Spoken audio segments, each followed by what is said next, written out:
திமுக கூட்டணி உண்மையில இதுவரைக்கும் இல்லாத அளவிற்கு மிகப்பெரிய கூட்டணியா இந்த முறை அமைக்கப்பட இருக்கு. மிகவும் வலுவான கூட்டணி அமைக்க முடிவு செய்த திமுக தலைவரும் முதல்வருமான மு.க.ஸ்டாலின் ஏற்கனவே இருந்த பெரிய கூட்டணியை மீண்டும் 2024ல விரிவுபடுத்தினார். அதுல கமலின் மக்கள் நீதி மையம் சேர்ந்திருந்துச்சு.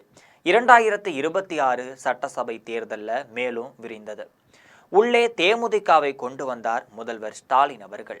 அடுத்ததா எஸ்டிபிஐ கட்சியையும் கொண்டு வந்துள்ளார். இது தவிர ஓபிஎஸ்ஐ கட்சியில் இணைத்திருந்தார்.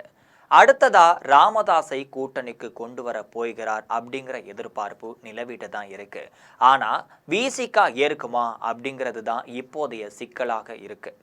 தமிழக அரசியல் களம் இதுவரை கண்டிராத ஒரு பிரம்மாண்டமான கூட்டணிக்கு திமுக தலைவர் மு.க.ஸ்டாலின் தயாராகிட்டார்.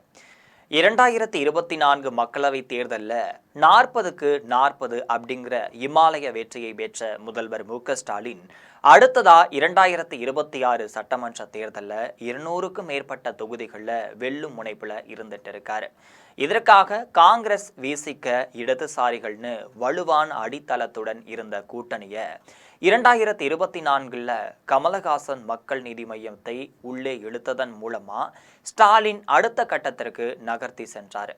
ஆனா உண்மையான ஆட்டம் அன்னையில தான் ஆரம்பமாகியது.